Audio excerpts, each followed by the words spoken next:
Ramona the Pest by Beverly Cleary. Chapter 1, Ramona's Great Day.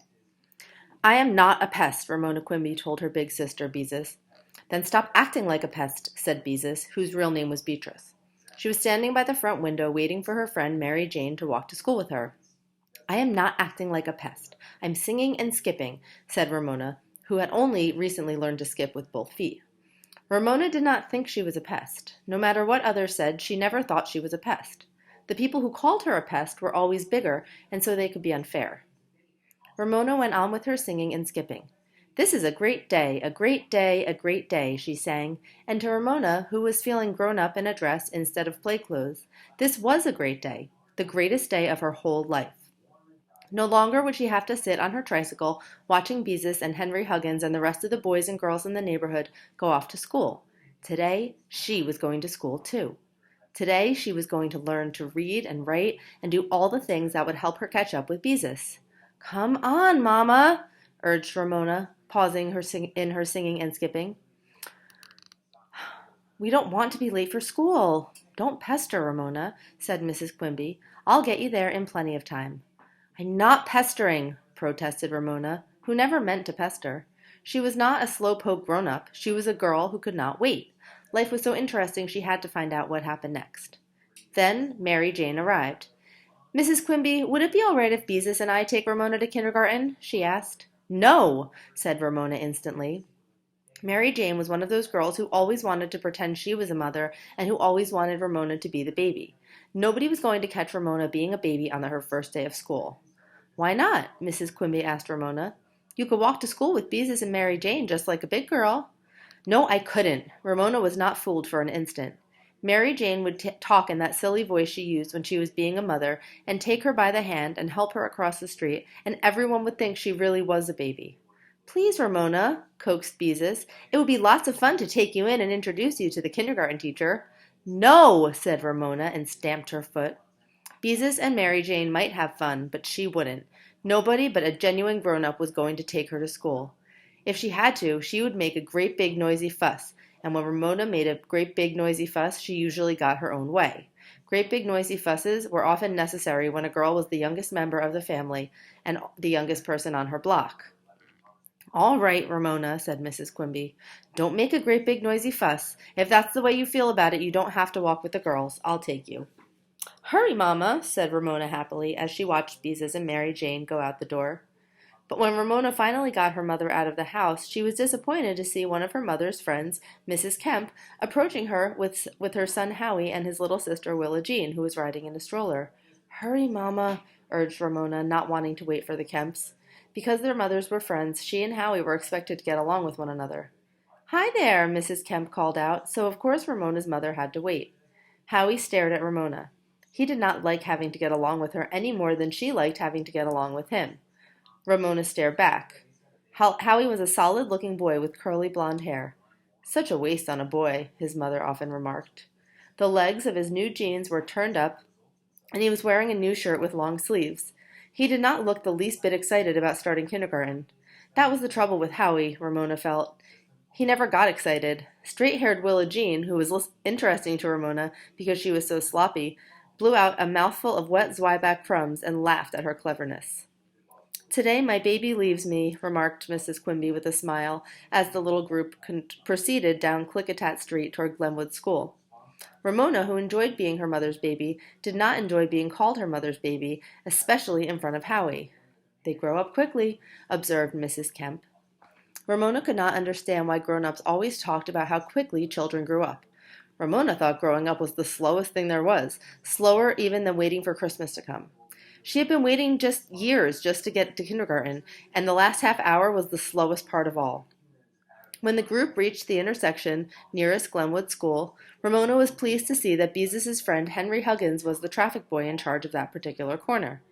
After Henry had led them across the street, Ramona ran off toward the kindergarten, which was a temporary wooden building with its own playground. Mothers and children were already entering the open door.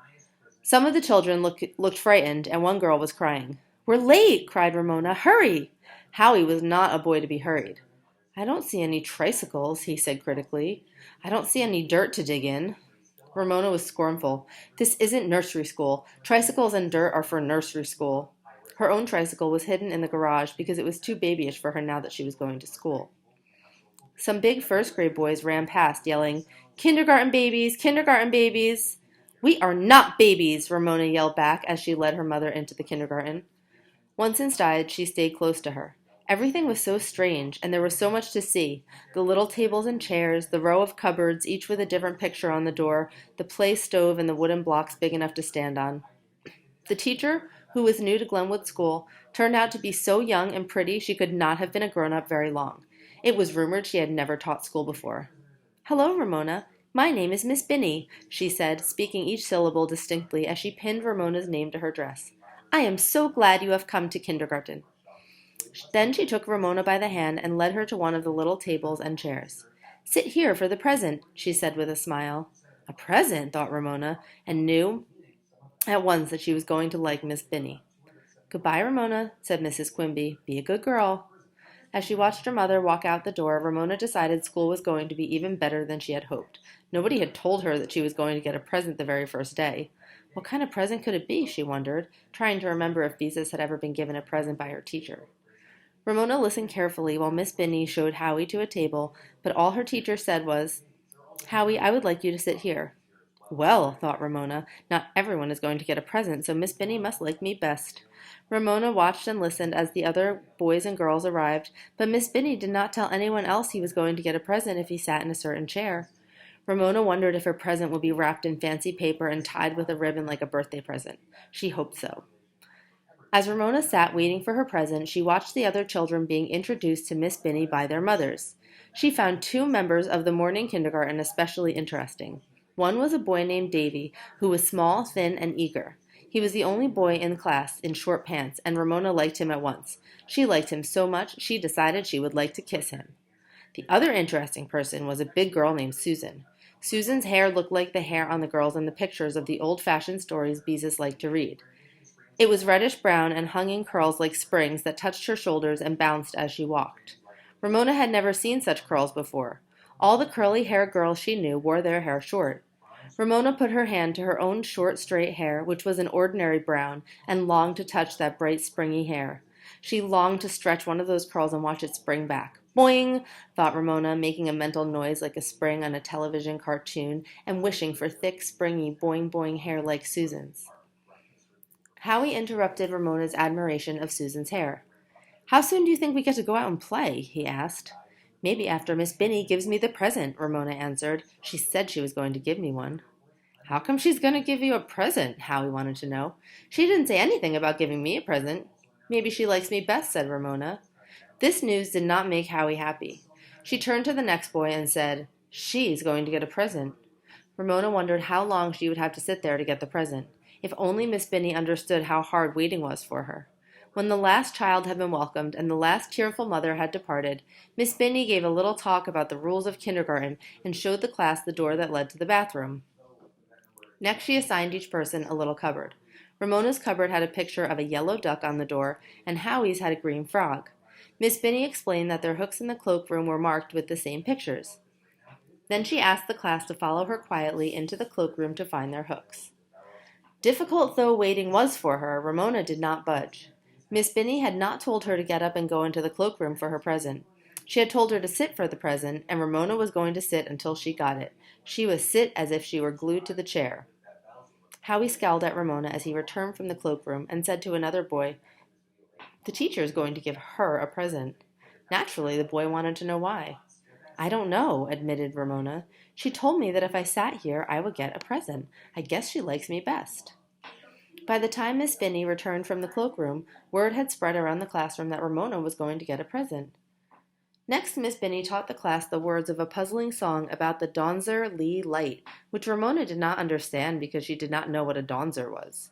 "Oh, say can you see by the Donzer Lee light," sang Miss Binney, and Ramona decided that a donzer was another word for a lamp. When Miss Binney had gone over the song several times, she asked the class to stand and sing it with her. Ramona did not budge. Neither did Howie and some of the others, and Ramona knew they were hoping for a present too. Copycats, she thought. Stand up straight like good Americans, said Miss Binny so firmly that Howie and the others reluctantly stood up. Ramona decided she would have to be a good American sitting down. Ramona, said Miss Binny, aren't you going to stand with the rest of us? Ramona thought quickly. Maybe the question was some kind of test, like a test in a fairy tale. Maybe Miss Binny was testing her to see if she could get her out of her seat. If she failed the test, she would not get the present. I can't, said Ramona. Miss Binny looked puzzled, but she did not insist that Ramona stand while she led the class through the Donzer song. Ramona sang along with the others and hoped that her present came next. But when the song ended, Miss Binny made no mention of the present. Instead, she picked up a book. Ramona decided that at last the time had come to learn to read.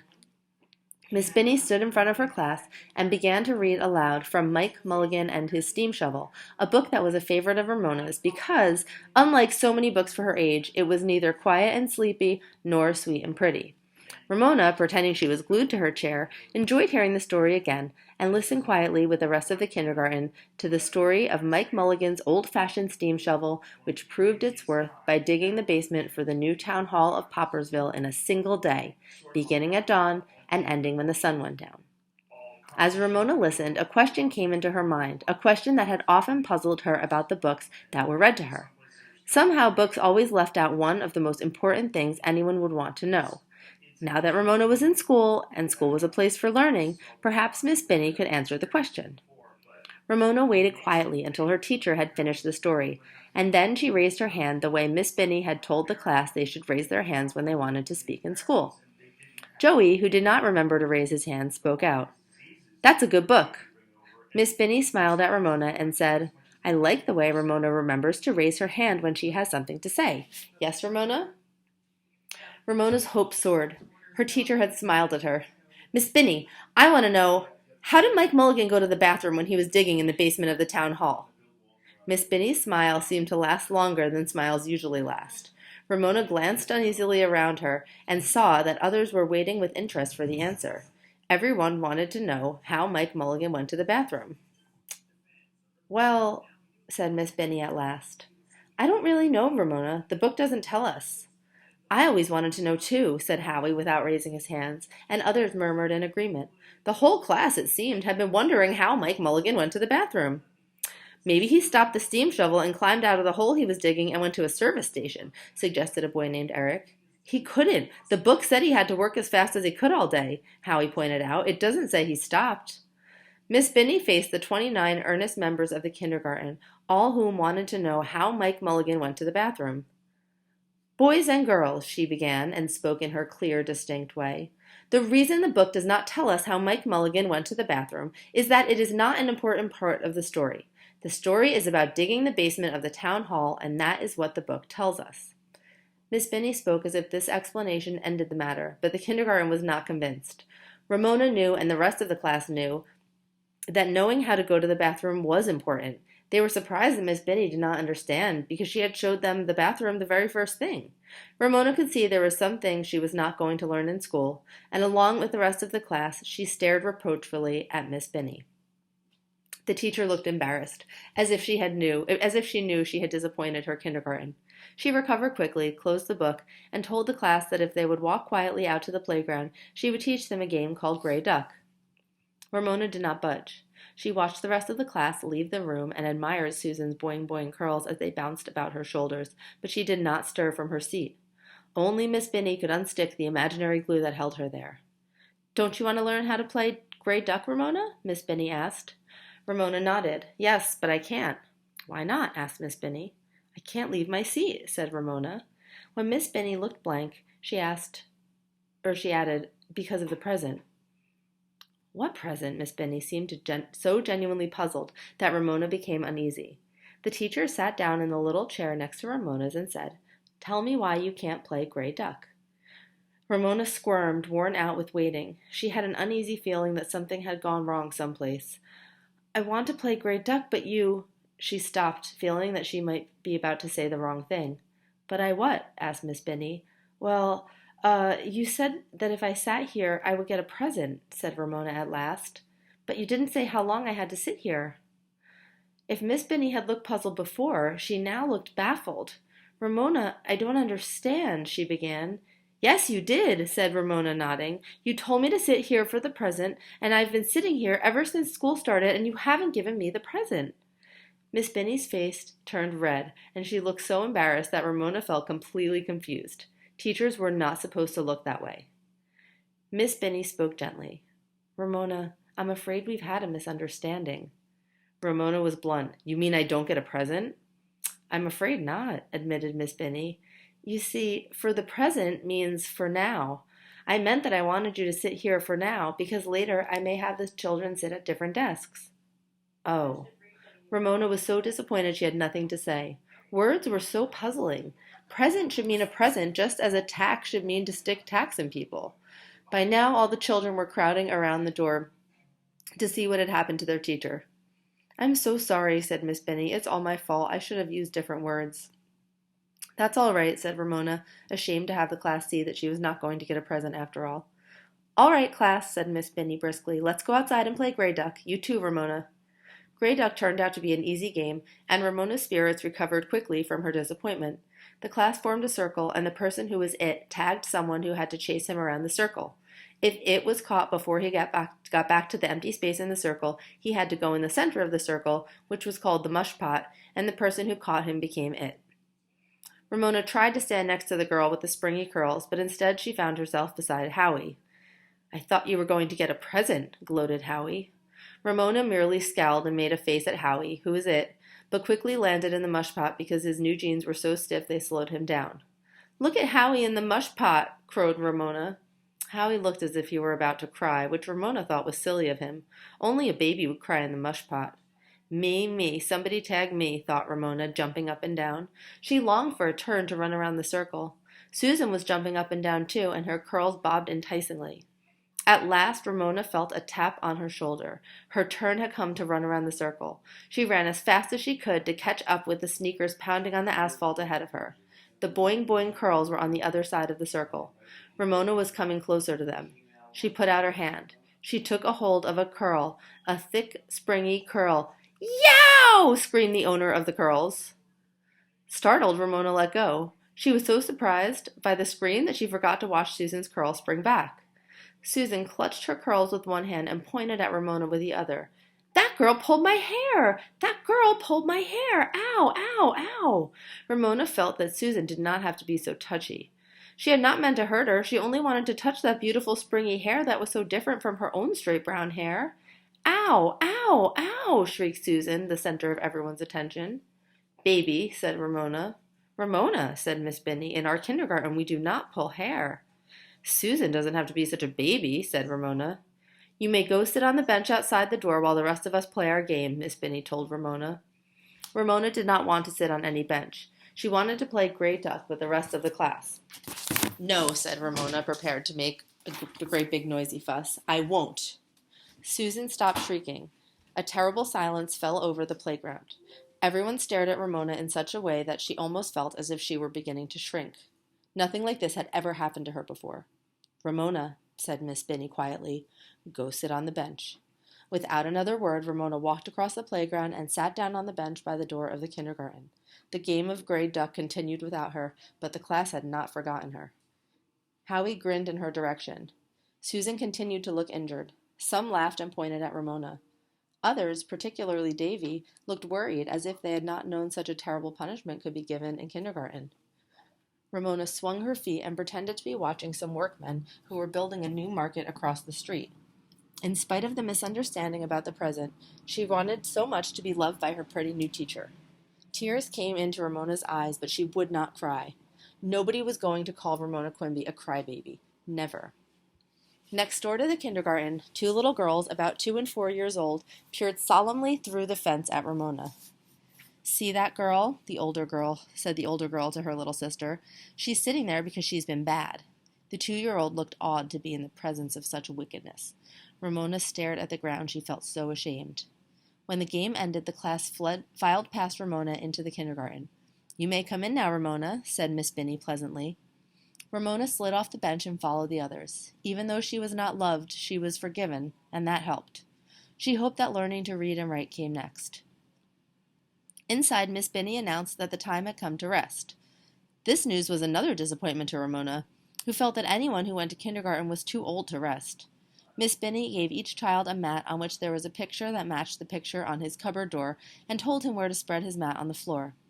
When all 29 children were lying down, they did not rest. They popped up to see what the others were doing.